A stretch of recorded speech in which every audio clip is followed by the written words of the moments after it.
आप सभी श्रोता बंधुओं को नमस्कार, बारंबार प्रणाम। आप सभी दर्शकों को जो लोग देख रहे हैं, अपना अमूल्य समय निकाल रहे हैं, उनके लिए दिल से स्नेह भरा आशीर्वाद, यथोचित प्रणाम। मित्रों, ज़्यादा देर न करते हुए आते हैं हम अपने टॉपिक पे। इसके पहले वाले वीडियो में हमने देखा कि वहाँ पे द्रौपदी किस किस तरीके से उलाहना दे रही हैं। भीष्म जब जिसका मौका पड़ता था उलाहना देता है। भीष्म किस तरह से उलाहना दिए, आज द्रौपदी किस तरह से उलाहना देती हैं। द्रौपदी ने इसके पहले वाले बताया क्या कि गाढ़े में जो बिसरई बेहरी, हे प्रभु अगर गाढ़े में आप मुझे भूल गए तो मैं क्या करूंगी। हरि जा तुम से हम बोल बनाही, हे प्रभु अगर आप मुझे इस मुसीबत में भूल गए तो फिर मैं आपसे बात नहीं करूंगी। फिर क्या कहती हैं, अपने पतियों के बारे में कहती हैं कि ये 5 पति हैं, ये इनसे नहीं कुछ हो पा रहा है, ये कुछ नहीं कर पा रहे हैं। उन्होंने कहा सासुर में सब कायर हैं, अरे सासुर में सब कायर हैं, नहीं हरते हम बिरना बुलवई बे। अब एक आपकी ही आस है। फिर उसके बाद में कवि ने बहुत मार्मिक ढंग से कहा है मित्रों, पंडित चंद्रशेखर मिश्रा जी को मेरा बारंबार प्रणाम, बारंबार प्रणाम है उनको। और ऐसे महापुरुष जिन्होंने इतनी, आप सोच सकते हैं महाभारत को, इसके पात्रों को इतना सरल भाषा में, इनके भाषा इतनी मधुर है कि आप सुन करके, पढ़ करके ही मन गदगद हो जाता है। अब कहती क्या है द्रौपदी, अपने पतियों के बारे में कहती हैं कि कीमत का जन ले इन्हने, कीमत का जन ले इन्हने, मछली मरले पवले मेहरारू। अरे इनको क्या कीमत पता चलेगी, मछली की आंख में बाण लगा करके एक औरत पा गए, मेहारू पा गए। हम लोग के गांव में मेहारू कहते हैं इसको, औरतों को मेहारू कहते हैं। भैया उनके मेहरुआ बड़ी खूबसूरत बा, ठीक है बा, ठीक है। तो अब यही कहती है द्रौपदी, कीमत का जन ले इन्हने, मछली मरले पवले मेहरारू। अब इनको कीमत नहीं पता है। मेरी 5-5 पांडव हैं, 5-5 भाई वीर बैठे देख रहे हैं। अब क्या कहती हैं, अभी तक तो द्रौपदी जी ने उलाहना दिया, अभी भी उलाहना दे रही हैं क्या कि अरे ये कई प्रद्युम्न ना रही हैं। कृष्ण के पुत्र था, उसकी एक पुत्र का नाम प्रद्युम्न था। तो क्या कहती हैं, एक प्रद्युम्न ना रही हैं, अब ही बिटिया बेटवा बड़ हुई हैं। एक प्रद्युम्न ना रही हैं, अब ही बिटिया बेटवा बड़ हुई हैं। अब सवरी पोताव के हमका। क्या होता है इसमें, जब गांव में बच्चे पैदा होते हैं तो उस समय औरतें कुछ समय के लिए सौरी होती है। हम लोगों के यहाँ भैया 12 दिन की जनरली होती है, कहीं कहीं मसवारा होता है तो सवा मास होता है, उसमें औरतें अपना घर में ही रहती हैं। हम लोग सब देखे सुने हैं।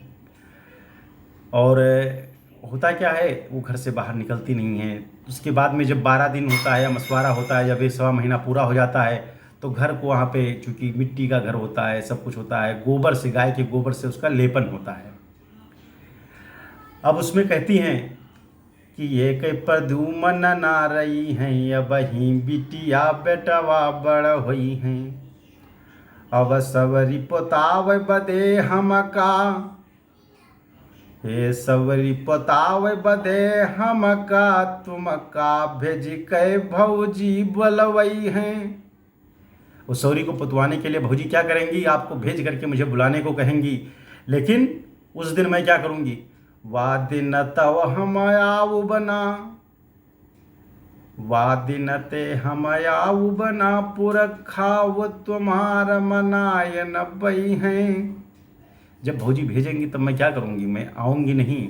और आपके पुरखा, गांव में झगड़ा लड़ाई होता है तो पुरखा तक चढ़ जाते हैं, तो और बाप दादा, बाप दादा इसमें की ना, उनके बाप दादा। तो उस समय जब आप आओगे, वह दिन तो हम आऊ बना, पुरखा वो तुम्हार मनाए न पई हैं। और तू पड़बौ गुड़वा हथवा, अब तू पड़बौ गुड़वा हथवा, जब जुड़बौ हथवा गुड़वा। आप आओगे, पुरखा नहीं मना पाएंगे, आप भी आओगे, हाथ गोड़ जोड़ोगे, जो कि मैंने भी बताया था, जब हाथ पैर जोड़ोगे, रगड़ोगे, नाक रगड़ोगे कि बहन चलो, तब सवरी बिना पतले रही जई हैं, सवरी बिना पतले रही जई हैं।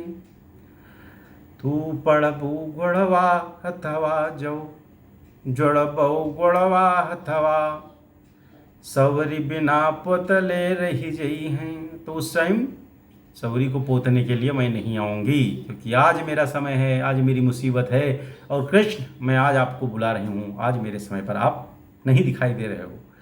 मित्रों, इसीलिए हमें समय का हमेशा सदुपयोग करना चाहिए और ध्यान रखना चाहिए कि कभी भी मुसीबत हो, किसी का कुछ भी कर सके हम, तो हमेशा परोपकार करना चाहिए। किसी ने कहा है, किसी कोई एक बार एक उपकार कर दे, उस उपकार को अपने जन्म तक नहीं भूलना चाहिए। मेरे बाबा जी थे, वो कहा करते थे कि आप निभाए और लड़कन से कही जाए। ये मेरे बाबा जी कहा करते थे कि किसी से अगर आपके माधुरी संबंध हैं तो आप अपने आप निर्वाह करिए, और अपने बच्चों से कहिए कि हाँ, मेरे इनके मधुर संबंध थे, और हमेशा यही प्रयत्न करना कि आप इस संबंध को हमेशा के लिए निरंतर रखना। तो अब इतना सब सुनते हुए भगवान ने कहा है तो भैया सब बड़ी अनर्थ हो रही है, द्रौपदी तो आने जाने भी नहीं कह रही है, मानने भी नहीं कह रही हैं। इतना सब सुने भगवान, तो भगवान ने कहा कि अब क्या करूं, मुसीबत तो बड़ी है। अब भगवान के सामने मुसीबत बनाने वाले वही मुसीबत को बनाने वाले, वही मुसीबत को बिगाड़ने वाले, फिर जितना सुनते ही क्या होते हैं। आगे से चीर बढ़े नभ में, आगे से चीर बढ़े नभ में, वो करे पिछवा दौड़े ले मुरारी। आगे से चीर बढ़े नभ में, वो करे पिछवा दौड़े ले मुरारी। अब आज कन्हैया भगे इतना, आज कन्हैया भगे इतना, उनके न छुपवले उरगारी।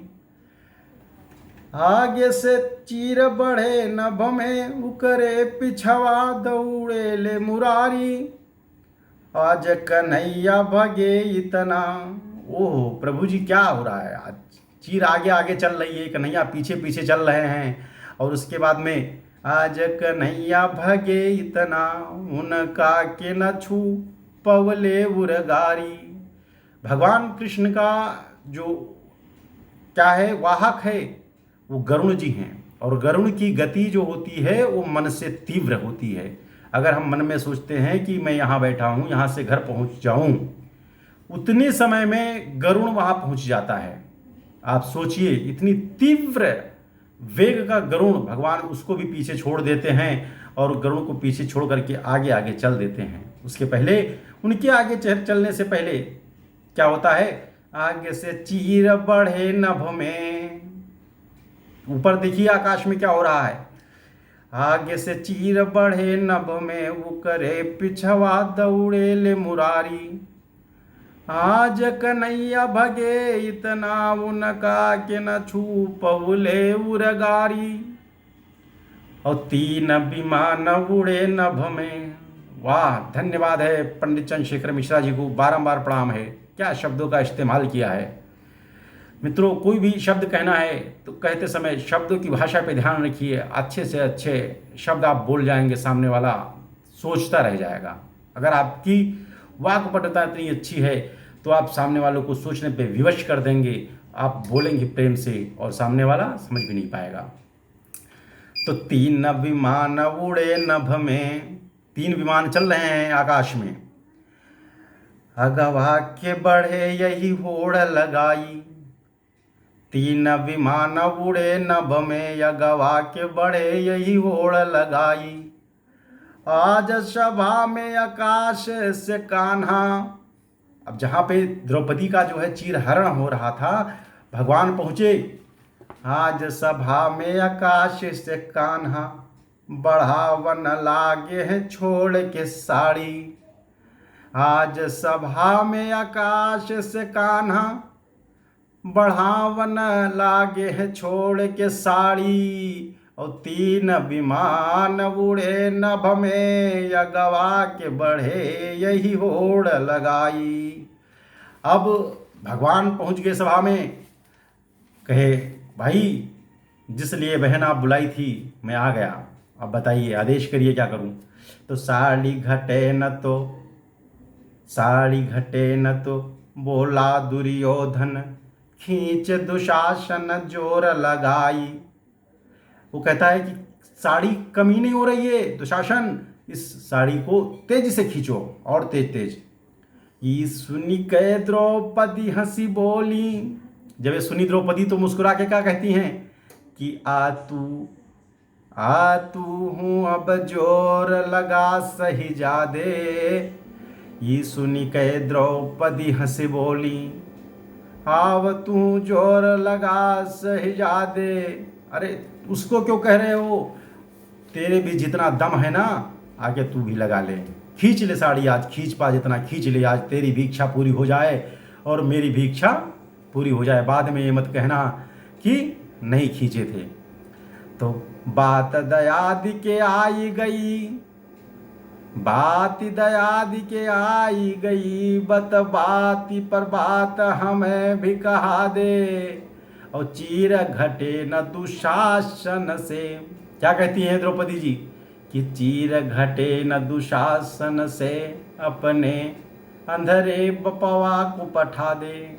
अब कहती हैं अब तू भी लगा ले दम, अपने अंधे बाप धृतराष्ट्र को भी भेज दे, जिसको खींचना है खींच ले आज। अरे या के कन्हैया कहे बहिना से। अब भगवान कृष्ण पहुंच के बहन से पूछते हैं, बहन उनकी क्या है, नाराज है।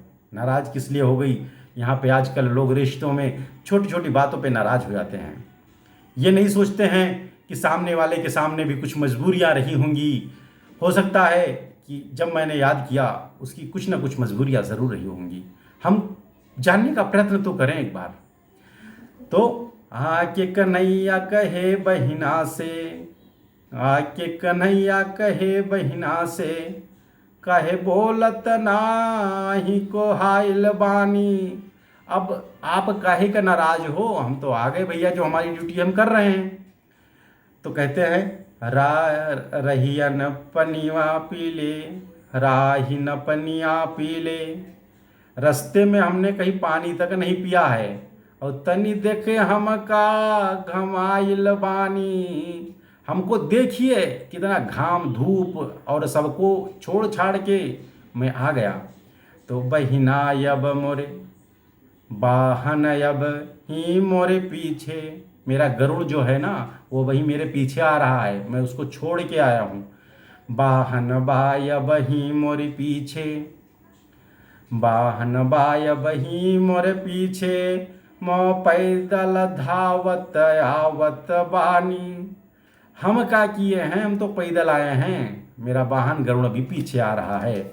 तो द्वारिकाधीश के ते बहिना, आप किसकी बहन हो, द्वारिकाधीश की हो। द्वारिकाधीश के ते बहिना, लुगरी बन काहे कुहाइल बानी। एक छोटे से कपड़े के लिए नाराज हो, इसके लिए क्यों गुस्सा कर रही हो आप द्वारिकाधीश की बहन हो। अरे खींच दे साड़ी मो देखत बानी, अरे खींच दे साड़ी, खींचने दीजिए साड़ी को, खींच दे साड़ी मो देखत बानी। यहाँ के बलवान बड़ा बा, आज मैं देखूंगा कि यहाँ पर कौन बलवान है, कौन साड़ी खींचना है, कितना खींचता है, खींचने दो। कि बहिना के गुहार पे भाई, आके सभा बिचवा में खड़ा बा। आज द्रौपदी की एक पुकार पर भगवान कृष्ण आकर के सभा के बीच में मध्य में खड़े हो जाते हैं और अपने बहन को सांत्वना देते हैं कि हे बहन, आप द्वारिकाधीश की बहन हो, आप क्यों नाराज हो, अब खींचने दो, जिसको साड़ी खींचना है खींचने दो। अरे की बहिना के गुहार पे भाई, आके सभा बिचवा में खड़ा बा। और फार के तू बंधली सड़िया। अब याद दिलाते हैं भगवान कहते हैं कि हे बहन, याद करिए वो क्षण। कब? जब